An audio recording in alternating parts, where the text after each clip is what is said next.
कुछ सालों पहले की बात। एक गुरु और शिष्य कहीं से गुजर रहे थे। चलते चलते वह एक खेत के पास पहुंचे। दोनों को बहुत प्यास लगी थी, तो वह खेत के बीचों बीच बने एक टूटे फूटे घर के सामने पहुंच गए और वहां जाकर उन्होंने दरवाज़ा खटखटाया। गुरु और शिष्य पहले से ही चौंके हुए थे, क्योंकि खेत बहुत बड़ा था और अच्छी ज़मीन भी थी। लेकिन खेत की हालत देखकर लगता था कि उसका मालिक खेत पर जरा सा भी ध्यान नहीं दे रहा है। जैसे ही दरवाज़ा खुला, अंदर से एक आदमी निकला। उसके साथ उसकी पत्नी भी निकली और 3 बच्चे भी थे। सब फटे पुराने कपड़े पहने हुए थे। गुरु ने बहुत ही विनम्र आवाज़ से बोला, क्या हमें पानी मिल सकता है? आदमी ने गुरु को पानी पिलाया। पानी पीते पीते गुरु जी बोले, मैं देख रहा हूँ कि आपका खेत इतना बड़ा है, पर इसमें कोई फसल नहीं हुई है।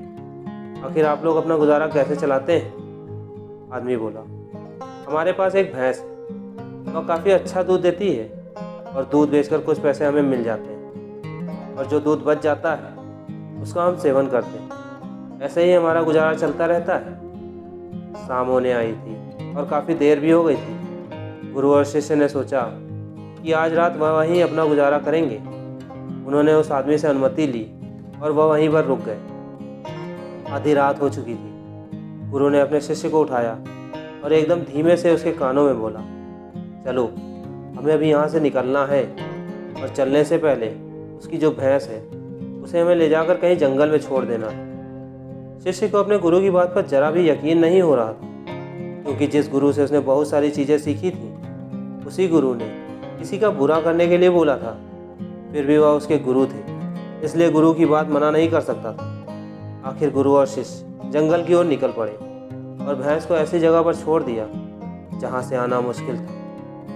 यह घटना शिष्य के मन में बैठ गई, और करीब 10 साल के बाद जब वह बड़ा गुरु बना, तब उसने सोचा क्यों ना अपनी गलती को सुधार लिया जाए, और उस गलती को सुधारने के लिए उस आदमी से मिला जाए और उसकी आर्थिक मदद की जाए, जिससे उस व्यक्ति की आगे आने वाली ज़िंदगी खुशहाल ज़िंदगी बने। फिर शिष्य निकल पड़ा उस आदमी की मदद करने के लिए। कुछ समय चलने के बाद वह शिष्य वहाँ पहुँच गया जहाँ वह 10 साल पहले आया था, मगर वह फिर से चौंक गया।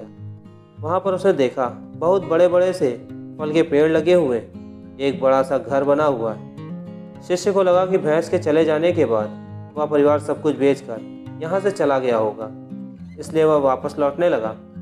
तभी उसने उस आदमी को देखा। शिष्य ने उस आदमी से कहा, शायद आप मुझे नहीं पहचानते, लेकिन मैं आपको सालों पहले मिला था। उस आदमी ने मायूसी से बोला, हाँ, कैसे भूल सकता हूँ उस दिन को। आप लोग तो बिना बताए ही चले गए, और उसी दिन न जाने क्या हुआ। जो मेरी भैंस थी वह भी कहीं चली गई और आज तक नहीं लौटी। कुछ दिनों तक तो मुझे समझ ही नहीं आ रहा था कि क्या करना चाहिए और मैं क्या कर पाऊँगा। जीने के लिए मुझे कुछ ना कुछ तो करना ही था। तो लकड़ियाँ काटकर बेचने का मैंने काम शुरू किया और उससे कुछ पैसे इकट्ठा किए, और जितने भी मेरे पास पैसे थे उससे मैंने अपने खेतों में फसल उगाई। आखिर में मुझे अपनी मेहनत का फल मिला। फसल बहुत ही अच्छी निकली। बेचने पर मुझे जो पैसे मिले उससे मैंने फलों के बगीचे लगवा दिए। यह काम बहुत ही अच्छा चल पड़ा, और इस समय आसपास के गांव में सबसे बड़ा व्यापारी मैं हूँ। सचमुच यह सब ना होता अगर वह भैंस ना चली गई होती, क्योंकि उसी के कारण मैं लाचार था और उसी के कारण मैं कोई काम नहीं करना चाहता था। उसके जाने से मैंने तुरंत नए रास्ते निकाले जिससे मैं पैसे कमा सकता था, और आज मैं एक बहुत ही बड़ा व्यापारी हूँ। शिष्य बोला, लेकिन यह काम तो आप पहले भी कर सकते थे। आदमी बोला, कर सकता था, लेकिन तब मेरी ज़िंदगी बिना मेहनत किए भी चल रही थी। मुझे तब लगा ही नहीं कि मेरे अंदर भी इतना कुछ करने की क्षमता है। कोशिश ही नहीं की मैंने। लेकिन जब मेरी भैंस चली गई तब मुझे ऐसा लगा कि मैं दूसरा भी काम कर सकता हूँ, जिससे मैं अच्छा खासा पैसा कमा सकता हूँ और मेरे बच्चे और मेरी पत्नी को अच्छी ज़िंदगी दे सकता हूँ। इसलिए मुझे कुछ ना कुछ तो करना ही था, और मैंने तब ठान लिया कि अब मैं जो भी करूँगा मेहनत के साथ करूँगा, अपने दम पर करूँगा, और आज इसलिए मैं इस मुकाम पर पहुँचा हूँ।